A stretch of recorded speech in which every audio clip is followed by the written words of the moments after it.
Hi friends, আমরা এর আগে ভিডিওতে আমি তোমাদেরকে সাথে শেয়ার করেছিলাম যে top 10 government BSc nursing college এবং top 15 private BSc nursing college, এবং সেই ভিডিওতে আমি তোমাদেরকে বলেছিলাম যে নেক্সট ভিডিওতে আমি অ্যালটমেন্ট প্রসেস এবং কাউন্সেলিংয়ের যে চয়েস ফিলিং লিস্ট সেটা কিভাবে তৈরি করবে সেই সংক্রান্ত আমি ভিডিও দেবো। তো ফাইনালি সেই ভিডিওটাই নিয়ে এসেছি। আজকের এই ভিডিওটাতে আমি তোমাদেরকে দেখাবো অ্যালটমেন্ট প্রসেসটা কি। মানে এটা তোমাদেরকে বলে রাখি, এটা যে শুধুমাত্র জেন পাসের জন্য প্রযোজ্য তা কিন্তু নয়, এটা অনলি জেন পাস কিন্তু নয়।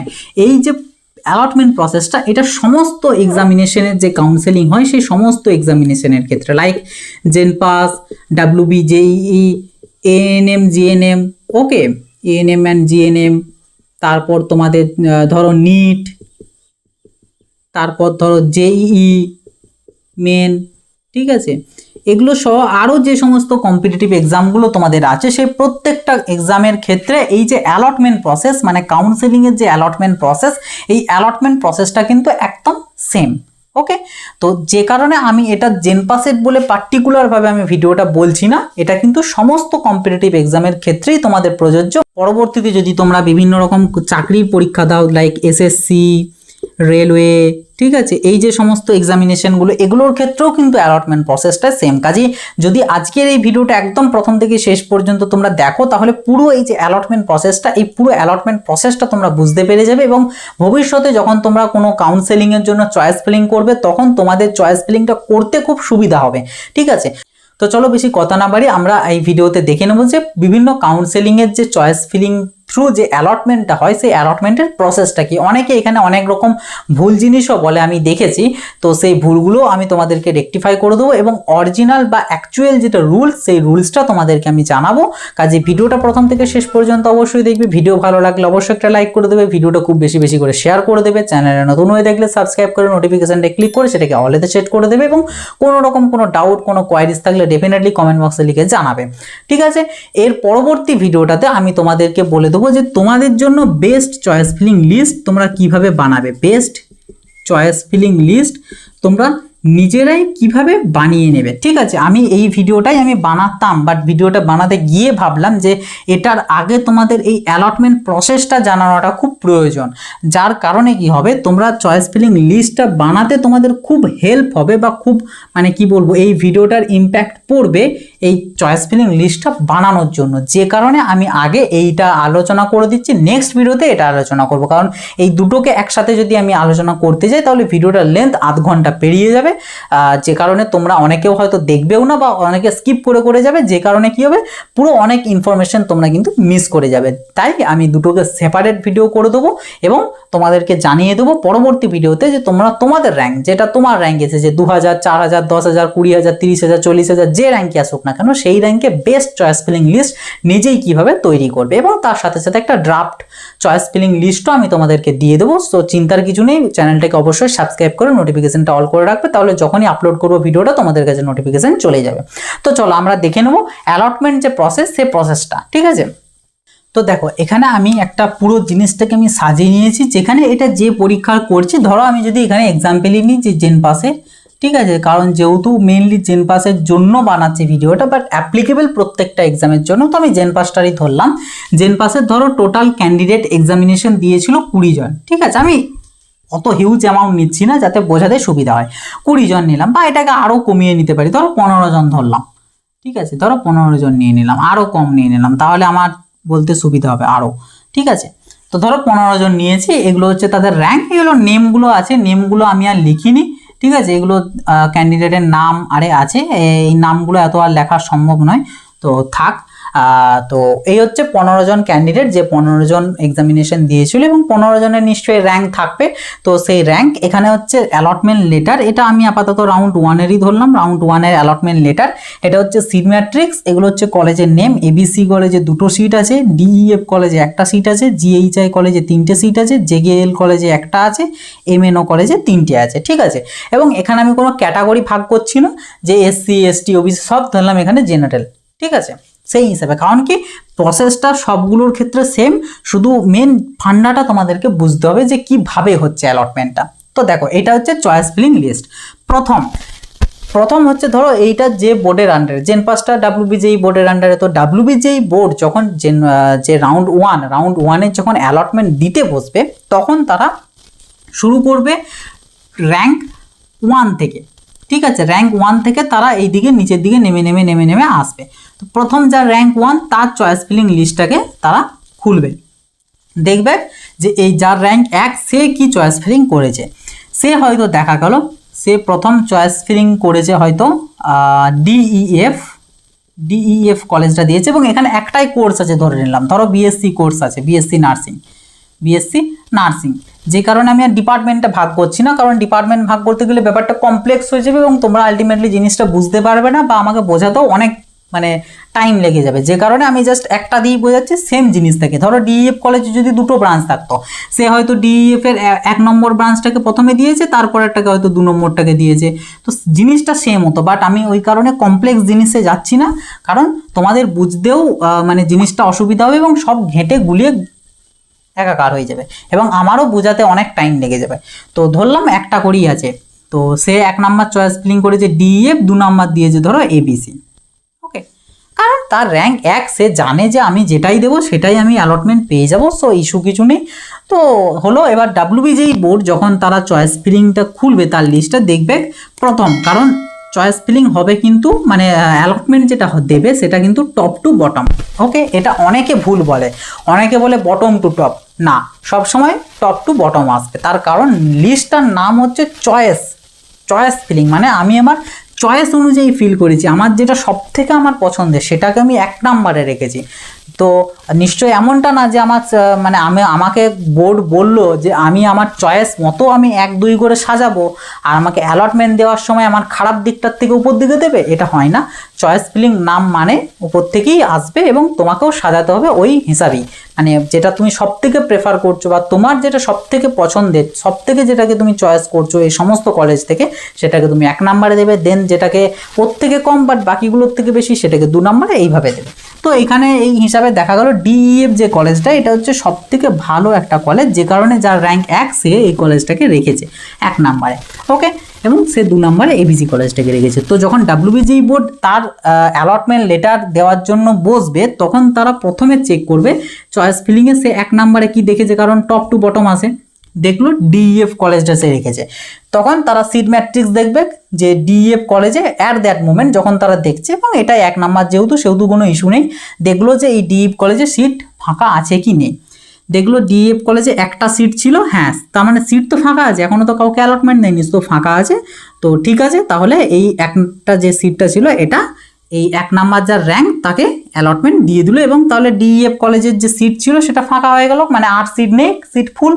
তো তার যে অ্যালটমেন্ট লেটার র্যাঙ্ক 1 যার, তার চয়েস নাম্বার লেখা থাকবে, তার এটা 1 নাম্বার চয়েস, সেই জন্য লেখা থাকবে 1 নাম্বার চয়েস, কলেজ নেম লেখা থাকবে ডিইএফ, এবং ব্রাঞ্চ লেখা থাকবে, এখানে যেহেতু বিএসসি নার্সিং এর কথা বলছি সেহেতু সবগুলোর ক্ষেত্রেই লেখা থাকবে বিএসসি নার্সিং। ওকে, তো এটা হয়ে গেল আমাদের রাউন্ড 1 এর অ্যালটমেন্ট লেটার, যার র্যাঙ্ক 1 তার। এবার হয়ে গেল, নেক্সট তার নিচে আসবে 2 নাম্বার যার র্যাঙ্ক, তার চয়েস ফিলিং লিস্টটা খুলবে, সেও দেখা গেল এটাই চয়েস ফিলিং করেছে, 1 নাম্বারে রেখেছে ডিইএফ, 2 নাম্বারে রেখেছে এবিসি। ঠিক আছে, তো সেম অ্যাজ ডাব্লিউবিজেই বোর্ড উপর থেকে শুরু করবে, ফার্স্টে 1 নাম্বার কলেজটাকে দেখবে যে এই কলেজে অ্যাট দ্যাট মোমেন্ট এই ডিইএফ কলেজে সিট ফাঁকা আছে কিনা, সিট ম্যাট্রিক্স খুললো, দেখলো যে না ফাঁকা নেই, কারণ একটাই সিট ছিল যেটা আগে দিয়ে দিয়েছে, তো ফাঁকা নেই, কি করবে তখন তারা তার নেক্সট চয়েসটাতে যাবে, 2 নাম্বার চয়েসটাতে, দেখলো এবিসি রেখেছে, তখন তারা দেখবে এবিসি কলেজে সিট ফাঁকা আছে কি নেই, হ্যাঁ আছে, 2টো সিট ছিল তো দুটোই ফাঁকা আছে, তো অসুবিধার কিছু নেই, তাহলে যার র্যাঙ্ক 2 তার অ্যালটমেন্ট লেটারে এটা চলে আসবে 2, এবং এটা চলে আসবে তার যে কলেজের নাম সেটা হচ্ছে এবিসি, এবং সিট ম্যাট্রিক্সটা ওদের আপডেট হয়ে যাবে, আপডেট হয়ে চলে আসবে একটা সিট, কারণ একটা অলরেডি ফিল হয়ে গেল, এখন একটা পড়ে রইল, হয়ে গেল। এবার যার র্যাঙ্ক 2 সে যদি নিচে আরও অনেক কলেজ যদি সে চুজ করে রাখতো সেগুলো কিন্তু আর যাবে না, কারণ তার এটাতে অ্যালটমেন্ট হয়ে গিয়েছে, যে কারণে নিচে যদি সে আরও অনেকগুলো দিয়ে রাখে কোনোটাই দিয়ে আর যাবে না, মানে এগুলো সমস্তগুলো ব্লক হয়ে গেল, তার এটা আর এটা এই দুটো খোলা রইল। ঠিক আছে, এবং যার মধ্যে এটাতে সে অ্যালটমেন্ট পেয়েছে। তো এটা গেল যার র্যাঙ্ক 2 তার। এবার যার র্যাঙ্ক 3 তার চয়েস ফিলিং লিস্টটা খুললো, তার চয়েস ফিলিং লিস্টটা কি দেখলো যে এটাই ধরো রয়েছে, ঠিক আছে, ধরো এটাই রয়েছে, 1 নাম্বারে ডিইএফ, 2 নাম্বারে এবিসি, 3 নাম্বারে জেকেএল। ঠিক আছে, ডাব্লিউবিজেই বোর্ড সেম অ্যাজ উপর থেকে শুরু করবে, ডিএফ দেখলো, ডিইএফে কোনো সিট ফাঁকা নেই। নেক্সট তার নিচেরটাতে চলে এলো এবিসি, এবিসি হ্যাঁ একটা সিট এখনো ফাঁকা রয়েছে, তো এই যে সিটটা, এই সিটটা দিয়ে দেবে 3 নাম্বার যার র্যাঙ্ক তাকে। তো এরও এটা 2 নাম্বার চয়েস ছিল, 2 নাম্বার, কলেজের নেম এবিসি সেম, তার অ্যালটমেন্ট লেটারটাও এটাই আসবে এবং এইখানের এই সিটটা আপডেট হয়ে যাবে 0, কারণ ভর্তি হয়ে গেল আর এই কলেজটা তার ব্লক হয়ে গেল, মানে আর এটা থেকে যাবে না, তার এখানেই অ্যালটমেন্ট হয়ে গিয়েছে, মানে এখানেই তার স্টপ হয়ে গিয়েছে। ঠিক আছে, নেক্সট এবার আমরা যাব র্যাঙ্ক নাম্বার যার 4, তার চয়েস ফিলিং লিস্টটা, মানে ডাব্লিউবিজেই বোর্ড খুলবে, খোলার পর দেখবে তার ধরো চয়েস ফিলিং লিস্ট এটাই আছে, ডিইএফ এবিসি জেকেএল। তো দেখলো 1 নাম্বার ফার্স্টে ডিইএফ না ফাঁকা নেই, হবে না। নেক্সট নিচে চলে এলো এবিসি, দেখলো না ফাঁকা নেই, তার নিচে নামবে জেকেএল, হ্যাঁ একটা সিট আছে এবং সেই মুহূর্তে ফাঁকা আছে যখন 4 নাম্বার র্যাঙ্কে অ্যালটমেন্ট দিচ্ছে। আমি এখানে বারবার একটা কথা বলবো যে অ্যাট দ্যাট মোমেন্ট মিনস যারটা দেখছে সেই মুহূর্তে, তার আগেরগুলো তো অলরেডি দিয়ে চলে এসছে, সেই মুহূর্তে সিট ম্যাট্রিক্সে সিট ফাঁকা আছে কিনা সেটা। তো 4 নাম্বার যে র্যাঙ্ক তারটার যখন অ্যালটমেন্ট দেওয়ার জন্য বসেছে, দেখলো যে অ্যাট দ্যাট মোমেন্ট তার ডিইএফ কলেজের সিট ফাঁকা নেই, এবিসির ফাঁকা নেই, জেকেএল দিয়েছে 3 নাম্বারে জেকেএল এর একটা সিট আছে, তখন অ্যাট দ্যাট মোমেন্ট একটা সিট রয়েছে, তো তার জন্য এই জেকেএল যে কলেজটা এটার অ্যালটমেন্ট চলে আসবে, তার এখানে চলে আসবে চয়েস নাম্বার 3, কলেজের নেম আসবে জেকেএল এবং এটা তো সেম রইলো, হয়ে গেল। নেক্সট তারপরে আসবে 5 নাম্বার যার র্যাঙ্ক তার এলো, সে হয়তো দেখা গেল এখানে জেকেএল এর পরে তোমার সেও ধরো এটাই ধরো চয়েস ফিলিং রেখেছে। একটা ইন্টারেস্টিং জিনিস এখানে দিই, কারণ এতদূর পর্যন্ত তোমরা বুঝে গেলে যে কিভাবে হবে। এবার এখানে একটা ইন্টারেস্টিং ব্যাপার যে ধরো এই যে 5 নাম্বার যার র্যাঙ্ক সে হয়তো এটাই সে চয়েস ফিলিং করেছে, ঠিক আছে, এখানে জেকেএলটার 0 হয়ে গেছে কারণ একটা তো অ্যালটমেন্ট দিয়ে দিয়েছে, তো এটা রইলো। এরপরে কি হবে, ডাব্লিউবিজেই বোর্ড খুললো, ডিইএফ দেখলো নেই, হবে না, এবিসি দেখলো সিট নেই, অ্যাট দ্যাট মোমেন্ট কোনো সিট নেই, জেকেএল অ্যাট দ্যাট মোমেন্ট সিট নেই। তো যার র্যাঙ্ক 5 তার কিন্তু এখানে কোনো কিছু থাকবে না, ওকে, কোনো কিছু থাকবে না, তার কারণ সে এই পর্যন্তই দিয়েছিল চয়েস ফিলিং, সে আর করেনি, এখনও তার কাছে 2-3টে কলেজ ছিল দেওয়ার মতন, বাট সে দেয়নি, সে ভাবছে টোটাল সিট আমার আছে আমার 10টা, আমার র্যাঙ্ক 5, তো আমি ডেফিনেটলি পেয়ে যাব, সেই কনফিডেন্সের জন্য সে রাখেনি। বাট দেখা গেল কি আলটিমেটলি তার এখানে আসবে নো অ্যালটমেন্ট, তার কারণ কি সে চয়েস ফিলিংটা ঠিকঠাকভাবে করতে পারেনি, যে কারণে আমি তোমাদেরকে বারবার প্রথম থেকে বলে এসেছি যে এই চয়েস ফিলিং কিন্তু খুব গুরুত্বপূর্ণ এবং ভাইরাল একটা জিনিস, যেখানে একটা ভালো র্যাঙ্ক থাকা সত্ত্বেও কিন্তু একটা ক্যান্ডিডেট কোনো কলেজ নাও পেতে পারে বা সে যেটা ডিজার্ভ করতো তার থেকে অনেক খারাপ কলেজ পাবে, আর যেখানে মানে যার যে র্যাঙ্কে পাওয়ার কথা ছিল না সে হয়তো পেয়ে যাবে। এই যে যেমন ধরো এখানে হয়ে গেল যার র্যাঙ্ক 5 ছিল সে কোনো কলেজ পেল না, এবারে ধরো 6 নম্বর কলেজ সেও পেয়েছে, 7 নম্বর যার র্যাঙ্ক সেও পেয়েছে, 8 নাম্বার পেয়েছে, 9 নাম্বার পেয়েছে, 10 নাম্বার পেয়েছে, তো সিট ম্যাট্রিক্স হিসাবে আমাদের কথা ছিল যে 10 পর্যন্ত পাবে, বাট যেহেতু এ পায়নি সেহেতু একটা সিট তখনও ফাঁকা রয়েছে, যে কারণে এই 11 নাম্বার যে র্যাঙ্ক সে কিন্তু পেয়ে যাবে একটা কলেজ, কিন্তু এর কিন্তু কোনো কথা থাকেনি যদি এরা সবাই ফিল আপটা করতো।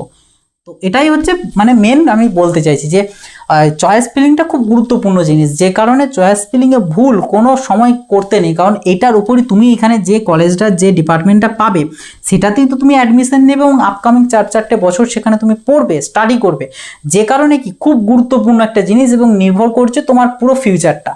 তাই চয়েস ফিলিংটা কিন্তু খুব ঠিকভাবে করবে এবং কিভাবে করবে, নিজের র্যাঙ্কে বেস্ট লিস্ট কিভাবে বানাবে আমি নেক্সট ভিডিওতে আলোচনা করব, অবশ্যই কিন্তু তোমরা দেখবে, আমি বারবার বলছি। তো দেখা গেল এটা 5 নম্বর যার র্যাঙ্ক তার চলে গেল, 6 নাম্বার যার র্যাঙ্ক দেখলো সে হয়তো এগুলোকে রেখেছে, সাথে সে 4 নাম্বারে রেখেছে ধরো জিএইচআই, দেন 5 নাম্বারে সে রেখেছে ধরো এমএনও, ওকে 1 2 3 4 5, হ্যাঁ 5টা কলেজই আছে আমার টোটাল, তো এটা হচ্ছে সে রেখেছে, মানে সে সব কলেজগুলোকেই রেখেছে, কোনো কলেজ সে বাদ দেয়নি। তো কি হবে, তার র্যাঙ্কটা খুললো, প্রথম তার 1 নাম্বার চয়েসটা দেখলো ডিইএফ এর কোনো সিট নেই, ঠিক আছে, নেক্সট এলো 2 নাম্বার এবিসি কোনো সিট নেই, নেক্সট আমার চলে এলো জেকেএল কোনো সিট নেই, নিচে নেমে গেল জিএইচআই, হ্যাঁ অ্যাট দ্যাট মোমেন্ট 3টে সিট ফাঁকা আছে তো একটা দেওয়া যাবে। তো যার র্যাঙ্ক এখানে আমাদের 6 তার এখানে চলে আসবে, এটা হচ্ছে 4 নম্বর চয়েস জিএইচআই কলেজ এবং কোর্সটা হচ্ছে বিএসসি নার্সিং, ওকে হয়ে গেল। এটা অ্যালটমেন্ট চলে এলো, যার র্যাঙ্ক 7 তার লিস্ট খুললো, দেখা গেল সে হয়তো এখানে এই চয়েস ফিলিংটা করেনি, সে হয়তো এখানটাকে একটু ঘুরিয়ে দিয়েছে, সে এইখানে MNO দিয়ে দিয়েছে, বা ধরো সে আরও জিনিসটাকে ইন্টারেস্টিং করি, তোমার ধরো সে এইখানে MNO দিয়েছে, তারপরে দিয়েছে তোমার JKL, তারপরে দিয়েছে GHI, ঠিক আছে। সে এটা চয়েস ফিলিং যে যার মতন তো করতে পারে, যার র্যাঙ্ক 7 সে এটা করেছে। তো বোর্ড দেখবে DEF at that moment seat ফাঁকা নেই, ABC দাঁড়াও এটা একটা সিট কাটতে হবে, 3টের জায়গায় এটাই 2টো হয়ে গিয়েছে এখন। তো DEF সিট ফাঁকা নেই, ABC সিট ফাঁকা নেই, MNO 3টে সিট ফাঁকা আছে। তো তার এই 3 নাম্বার চলে গেল, তার কিন্তু আর এগুলো দেখবে না, এখানে দেখলে JKL সে পেতো না, আবার GHI পেতো, বাট এগুলো আর তারা দেখবে না, বোর্ড এগুলোকে খুলেও দেখবে না। এখানে অ্যালটমেন্ট পেয়ে গিয়েছে মানে তারা ওপর দিক থেকে নামতে নামতে আসবে, যখনই যেখানেই অ্যাট দ্যাট মোমেন্ট দেখবে যে সিট ফাঁকা আছে সেটাতেই অ্যালটমেন্ট করে দেবে এবং তার নিচেরগুলো পুরোপুরি ব্লক হয়ে যাবে, এগুলো আর তারা দেখবে না, এগুলো সব কিছু তো আর উড়ে গেল সিস্টেম থেকে। এটাই হচ্ছে মেন জিনিস। তো এখানে 7 নাম্বার যার র্যাঙ্ক তার এখানে চলে এলো তার চয়েস নাম্বার 3, তার কলেজের নেম MNO হয়ে গেল। সেম ভাবেই কিন্তু এখানে এইভাবে চয়েস ফিলিংগুলো এবং মানে তারা যে চয়েস ফিলিং করবে সেখান থেকে তারা অ্যালটমেন্ট আসবে। এবার দেখা গেল এই যে 11 নাম্বার সে সমস্ত কিছু করেছে, তার কোনো না কোনোটাতে একটা চলে আসবে, কারণ মোট 10টা সিট ছিল, এখানে একজন পায়নি, যে কারণে একটা পেয়ে গেল। এবার এই যে 4টে ক্যান্ডিডেট, এটা অবভিয়াসলি তারা সমস্ত কলেজগুলো রাখা সত্ত্বেও পাবে না, তার কারণ যখন তাদের লিস্টটা চয়েস লিস্টটা যখন খুলবে WBGE বোর্ড, তখন তারা দেখবে প্রথম থেকে দেখে দেখে আসবে যে সিট ফাঁকা নেই, তখন এগুলো সব 0 হয়ে গিয়েছে, কারণ তার আগে অলরেডি দিয়ে দিয়েছে। তো দেখবে DEF নেই, ABC নেই, MNO নেই, JKL নেই, GHI নেই, তো তাদের অবভিয়াসলি আসবে নো অ্যালটমেন্ট। দেন সেকেন্ড রাউন্ডে আলাদা রকমভাবে হবে, তো ওগুলো আমি অন্যভাবে তোমাদেরকে বুঝিয়ে দেবো, বাট মেন যে অ্যালটমেন্ট প্রসেস এটা কিন্তু এইভাবেই হয়। এবারে এখানে ক্যান্ডিডেটের সংখ্যাটা হিউজ পরিমাণে যায়, জেন পাসের ক্ষেত্রে যেমন অনেক ধরো আছে, আমি যদি অ্যাপ্রক্স ধরে নিই যে 50K 50,000, তো বোর্ড কিন্তু এইভাবেই কিন্তু যাবে 50,000 পর্যন্ত। তো ধরো যার 2K র্যাঙ্ক 2000 র্যাঙ্ক, তার মানে কিন্তু অলরেডি তার আগে 1999 জনকে কিন্তু এইভাবে তারা অ্যালটমেন্ট দিয়ে দিয়েছে এবং সিট ম্যাট্রিক্স ওই মতো মানে যে যেমন ফিলিং করেছে সেই মতো কিন্তু আপডেট হতে হতে গেছে। এমনটা না যে টপ থেকেই মানে যেগুলো টপ লেভেলের কলেজ সেগুলোর থেকেই ফিল আপ হয়ে আসবে, এমনটা না, যে যেমন ফিলিং করেছে চয়েস ফিলিং সেই মতো কিন্তু জিনিসটা আপডেট হতে হতে আসবে। তো এটা হচ্ছে মেন আমাদের যে চয়েস ফিলিং, এই চয়েস ফিলিংয়ের মেন ফান্ডা। তো আশা করছি তোমাদের অ্যালটমেন্ট প্রসেসটা সম্বন্ধে আর কোনো ডাউট নেই। এবার এখানে জিনিসটা কমপ্লেক্স হবে যদি ব্রাঞ্চের সংখ্যাটা বাড়ে, যদি ব্রাঞ্চ থাকে ABC কলেজের হয়তো 2টো ব্রাঞ্চ আছে, একটা হচ্ছে 1 আর একটা হচ্ছে 2। ব্রাঞ্চ 1 মানে ধরো প্যারামেডিক্যালের ক্ষেত্রে, আচ্ছা ছাড়ো, আমি যদি অরিজিনাল এক্সাম্পল দিই বলি, ধরো OTT আছে এবং CCT আছে, তারও নিজস্ব কিছু সিট থাকবে, এর হয়তো 2টো, এর হয়তো একটা। এবারে এখানে যখন চয়েস ফিলিংটা হবে তারাও এইভাবেই চুজ করবে, ABC কলেজের OTT, ABC কলেজের CCT, সেই মতোই হবে। এবং এখানগুলো তো ওই যে লিস্ট আপডেট হতে হতে আসবে, 2 1 0 হয়ে আসবে, তো প্রসেসটা সেম। যে কারণে আমি এগুলো করলে কি ডাইরেক্ট আমি যদি তোমাদেরকে এগুলো দেখাতাম তাহলে ব্যাপারটা কমপ্লেক্স হয়ে যেত এবং এই যে সরলভাবে এই যে জিনিসটা কিন্তু বুঝতে পারতে না। যে কারণে আমি জাস্ট সিম্পলিভাবে একটা কোর্স দিয়েই বোঝালাম, যাতে আমি অনলি কলেজটা হিসাবে বলতে পারি, কারণ এই দিকটা মানে তোমাদের যে ব্রাঞ্চটাও এই কলেজ হিসাবেই সেম প্রসেসেই ওগুলো হবে। কারণ তুমি এই যে চয়েস ফিলিংটা যেটা করবে, এই চয়েস ফিলিংয়ে তো তোমাকে ওখানে তো প্রত্যেকটা এক একটা চয়েস, এই যে ABC কলেজের OTT এটা একটা চয়েস, ABC কলেজের CCT এটা আর একটা আলাদা চয়েস, ঠিক আছে। তো যে কারণে আমি এই জিনিসটাকে কমপ্লেক্স না করে সব থেকে সিম্পল ওয়েতে তোমাদেরকে বোঝানোর চেষ্টা করলাম যে পুরো অ্যালটমেন্ট প্রসেসটাকে। আমি কিন্তু বারবার বলছি এই যে অ্যালটমেন্ট প্রসেস এটা যে শুধুমাত্র জেন পাসের জন্য অ্যাপ্লিকেবল তা নয়, এটা আমাদের WBGE, NEET, JEE সহ বিভিন্ন যে এক্সামিনেশনগুলো হয়, SSC, রেলওয়ে থেকে শুরু করে সমস্ত এক্সামিনেশনের ক্ষেত্রে এই অ্যালটমেন্ট প্রসেস কিন্তু সেম। এবং আমি তোমাদেরকে বলে দিচ্ছি যে সব সময় টপ টু বটমই কিন্তু চয়েস ফিলিং লিস্টটাকে চেকিং হয়, কখনো বটম থেকে টপ হয় না। কারণ তোমরা যদি সিম্পলিভাবে লজিক্যালি যদি ভাবো, তোমাদেরকে বলা হচ্ছে তোমরা যে ম্যানুয়ালটা পাও, ম্যানুয়ালে দেখবে লেখা থাকে যে ক্যান্ডিডেট যেন অ্যাজ পার তার চয়েসে যেন ফিলটা করে। তো তোমার যেটাতে চয়েস তুমি সেটাকেই তো 1 নম্বরে রাখবে, তোমার যেটা চয়েস নয় বা যেটা তোমার ইজিলি চলে আসবে বা যেটা অতটাও খারাপ কলেজ সেটাকে কি তুমি কখনো 1 নম্বরে রাখবে না, কারণ সেটা তো তোমার চয়েস নয়। চয়েস যেটা সেটা 1 নম্বরে রাখবে। এবার বোর্ড যদি নিজ দিক থেকে দিতে চায় তো এইভাবে যখনই তারা চেক করবে তো অবভিয়াসলি তো নিচের একদম নিচের কলেজটাতেই তো তখন সিট তো ফাঁকা থাকবে, সেটাতেই তো অ্যালটমেন্ট চলে আসবে। তো যে কারণে এই ব্যাপারটা হয় না, সব সময় হয় টপ টু বটম প্রত্যেকটার ক্ষেত্রে, এমনকি মপআপের ক্ষেত্রে। অনেকে বলে মপআপের ক্ষেত্রে নাকি বটম টু টপ হয়, বাকিগুলোর ক্ষেত্রে টপ টু বটম না হয়, নিয়ম প্রত্যেকটারই সেম টপ টু বটম। তো এটাই হচ্ছে পুরো অ্যালটমেন্ট প্রসেস, এবং এইভাবেই প্রত্যেকটা র্যাঙ্ক ভেরিফাই করতে করতে আছে। এমন নয় যে প্রথমে 11 নম্বরের র্যাঙ্কটা দেখলো, দিয়ে 3 নাম্বার, দিয়ে 15 নাম্বার, দিয়ে 6 নম্বর, 7 নম্বর, এরকম না। যে কারণে বললাম, এই যে যার র্যাঙ্ক 2000, সেই সময় ভাবতে হবে যে অলরেডি তার আগে 1999 জনকে অ্যালটমেন্ট দিয়ে এসেছে। এবারে অ্যালটমেন্ট দিয়ে এসেছে মিনস কারোর হয়তো এই যে এরকম 4 নম্বর যার র্যাঙ্ক, তার মতন ভাগ্য হতেই পারে যে সে ওভার কনফিডেন্স হওয়ার কারণে এমন চয়েস ফিলিং করেছে যেটাতে দেখা গেল তার ওই সিট ম্যাট্রিক্স অনুযায়ী কোনো সিট থাকেনি, যে কারণে অ্যালটমেন্ট পায়নি। তো এর আগে যে 1999কে যে অ্যালটমেন্ট দিয়েছে, মানে প্রত্যেকেরই অ্যালটমেন্ট সাকসেসফুল এমনটা না, অনেকেই থাকতে পারে যাদের ওইরকম নোয়া অ্যালটমেন্ট লেখা আসবে, কারণ তারা সেই মতন চয়েস ফিলিংটা ঠিকঠাক করেনি, যে কারণে ভালো র্যাঙ্ক থাকা সত্ত্বেও তারা কোনো কলেজ পায়নি। তো এই হচ্ছে মেন প্রসেস অ্যালটমেন্টের। আশা করছি অ্যালটমেন্ট প্রসেস সম্বন্ধে তোমাদের আর কোনো রকম কোনো ডাউট নেই। যদি এর পরেও কোনো রকম কোনো ডাউট থেকে থাকে, অবভিয়াসলি তোমাদের জন্য কমেন্ট বক্স খোলা রইলো, সেখানে অবশ্যই কমেন্ট করে জানাবে, আমি রিপ্লাই করে দেবো। তাছাড়া হোয়াটসঅ্যাপ টেলিগ্রামেও যোগাযোগ করতে পারো, কন্ট্যাক্ট ডিটেলস ভিডিও ডেসক্রিপশন বক্সে দেওয়া আছে। এবং এই যে ভিডিওটাকে খুব বেশি বেশি করে শেয়ার করে দেবে, যাতে প্রত্যেককে এই অ্যালটমেন্ট প্রসেসটা জানতে পারে এবং সেই মতো যেন চয়েস ফিলিংটা করে। এইরকম এই 4 নাম্বার র্যাঙ্কওয়ালা ক্যান্ডিডেটের মতন যেন তাদের অবস্থাটা না হয়, যে ভালো র্যাঙ্ক থাকা সত্ত্বেও কলেজ যেন মানে নো অ্যালটমেন্ট আসে, এরকম যাতে তাদেরকেও দেখতে না হয়। এই ভিডিওটা খুব বেশি বেশি করে শেয়ার করে দেবে। ভিডিওটা যদি ভালো লাগে অবশ্যই একটা লাইক করে দেবে। চ্যানেলে নতুন হয়ে থাকলে সাবস্ক্রাইব করে নোটিফিকেশনটাকে অন করে রাখবে। ভবিষ্যতে এরকম সহ বিভিন্ন কম্পিটিটিভ এক্সামের প্রচুর ইনফরমেশন সহ বিভিন্ন আপডেট এই চ্যানেল থেকে পেয়ে যাবে। কাজে অবশ্যই কিন্তু নোটিফিকেশনটাকে অন করে রাখবে, তাহলে যখনই আমি ভিডিও আপলোড করব তোমাদের কাছে সর্বপ্রথম নোটিফিকেশন চলে যাবে। তো চলো আজকের ভিডিওটা এই পর্যন্ত, আবার দেখা হবে নতুন একটা ভিডিওতে। সকলে ভালো থাকবে, সুস্থ থাকবে, বাই।